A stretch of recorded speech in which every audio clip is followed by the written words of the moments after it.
Welcome back to the Business Book Club. Today, we are really going to dig into a blueprint for hypergrowth. The book is The Sales Acceleration Formula, using data, technology, and inbound selling to go from $0 to $100 million. And the story behind this book is, it's just so unique. The author, Mark Roberge, is an MIT grad, an engineer. Right, an engineer by training. Exactly. And he gets hired by HubSpot to build their entire sales team from the ground up, with basically zero prior sales experience. None. Which sounds like a recipe for disaster. You'd think so. But he scales the company to $100 million in revenue in just 7 years. We're talking 10,000 customers in 60 countries. Yeah. It's just monumental success. And that's really the core of what we're unpacking today. It's the sheer power of applying that engineer's mindset, metrics-driven, process-oriented, to a field that everyone thinks is all art and charisma. His mission wasn't just to hire good sellers. He explicitly wanted to engineer, and that's his word, scalable, predictable revenue growth. So he's taking the subjective world of sales and trying to turn it into an objective, repeatable process. Yeah, he treated it like a manufacturing line.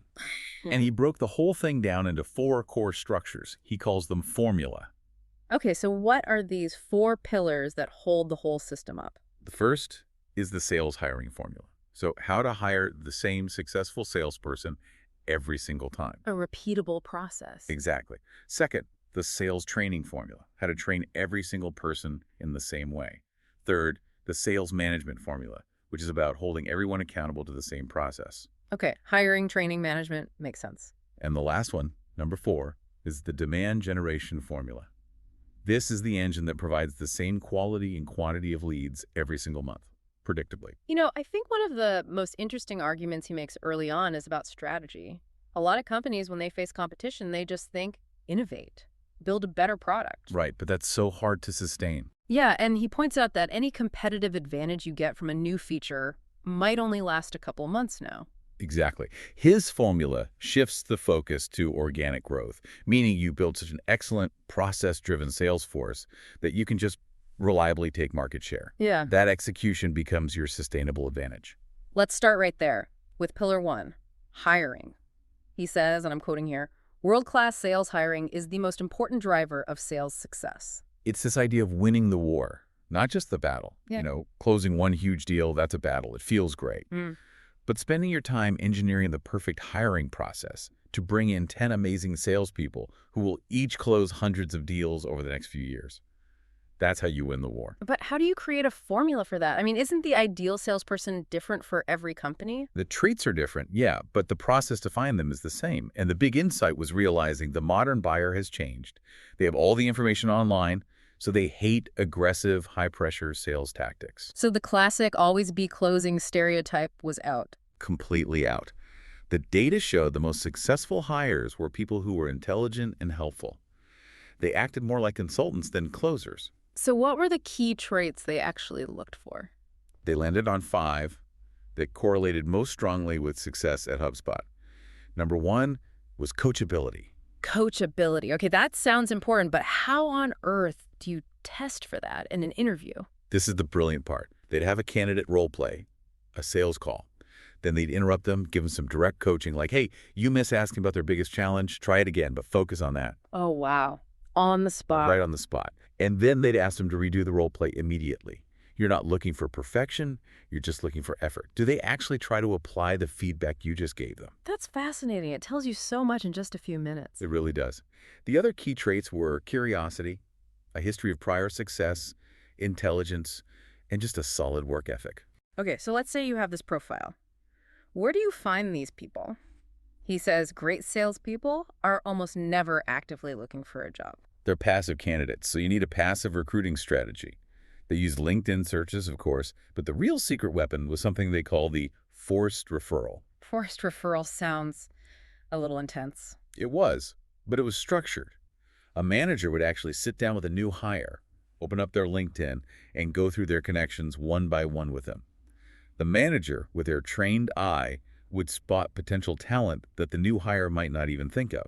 So you've hired these coachable, curious people. That brings us to pillar 2, training.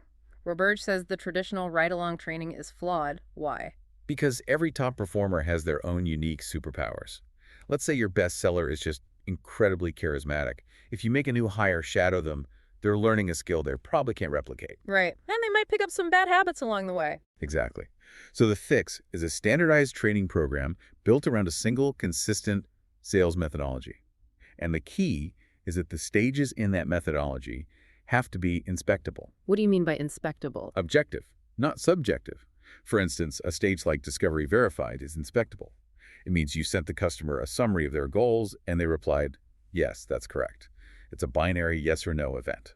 As opposed to a stage like influencer bought in. Exactly. What does bought in even mean? Yeah. You can't manage that. A salesperson can hide behind that vagueness forever.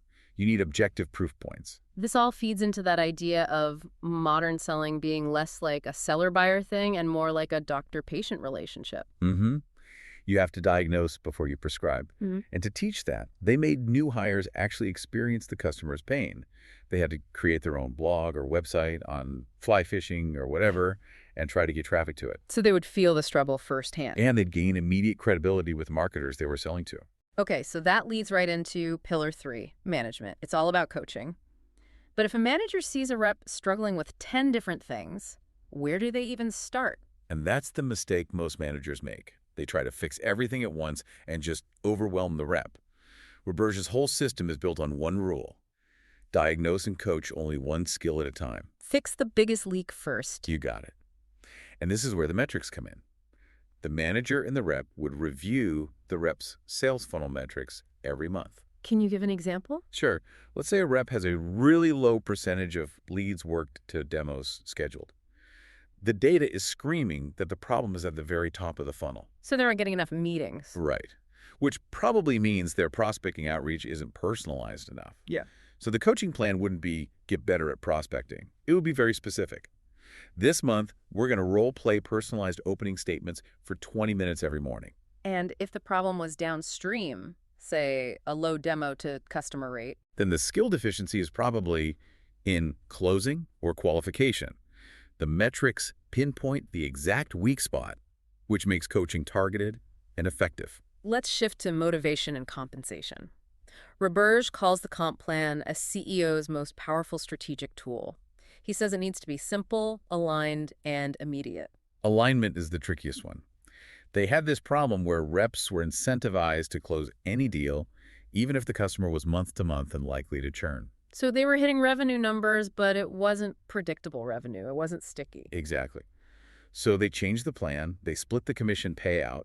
If a customer paid for a full year up front, the rep got 100% of their commission immediately. Ah, okay. But if the customer was only month to month, the rep only got, say, half the commission up front, and the other half was paid out over the next 12 months as long as the customer stayed. That is so smart. It perfectly aligns the rep's desire for a quick payout with the company's need for long-term customers. It completely changed the game.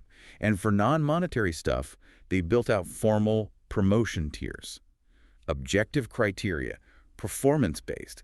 They made it explicit that tenure was not a factor. Removing the politics from promotions. Totally. It gave high performers a clear path forward. Okay, let's hit the final pillar, number 4. Demand generation and technology. The whole system is based on this idea that buyers are now in control. They trust Google, not cold calls. Right. So you have to get them to find you. Inbound marketing. And that means two things: continually producing quality content and participating in the online conversations where your buyers already are. And a huge piece of this is targeting the long tail. Yes. Don't waste your money fighting for a super competitive search term like CRM software. Because you're competing with everyone. Go after the long tail phrases instead. Something like CRM for boutique accounting firms in Boston. The search volume is way lower, but the person searching for that is a highly qualified buyer who's ready to talk. And to make all this work, you need sales and marketing to finally stop fighting. The end of the blame game. They created what they called a smarketing SLA, a service level agreement. So a formal contract between the two teams. Basically, yeah. Marketing commits to delivering a certain number of qualified leads each month. And sales commits to working those leads effectively. The most important metric was speed. They had to call a new lead within minutes. And technology has to enable all of this. And it has to be built for the frontline salesperson, not just for the manager. It has to make their job easier. It should automate the annoying stuff like logging calls. So it's not just about tracking, it's about enabling. Yes.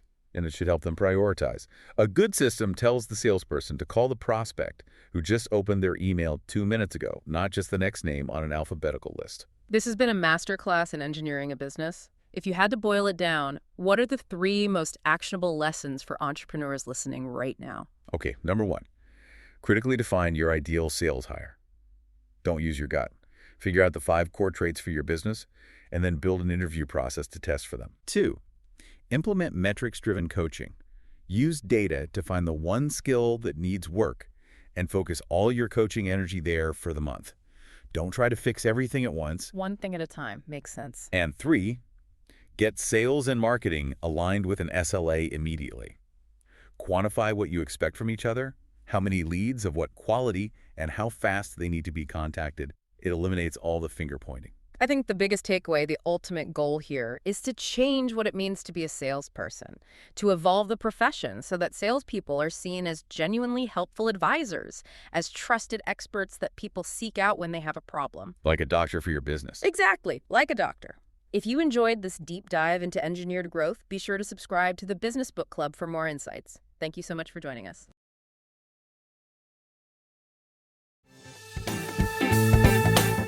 Now, that's a wrap for this episode of the Business Book Club. If you enjoyed the ride, make sure to subscribe so you'll never miss our next deep dive. Got a favorite business book you'd love us to explore? Let us know. We're always up for a good read. And hey, don't keep all these insights to yourself. Share this episode with a fellow book lover or your work buddy who's always looking to level up. Until next time, keep learning, keep growing, and we'll see you in the next episode.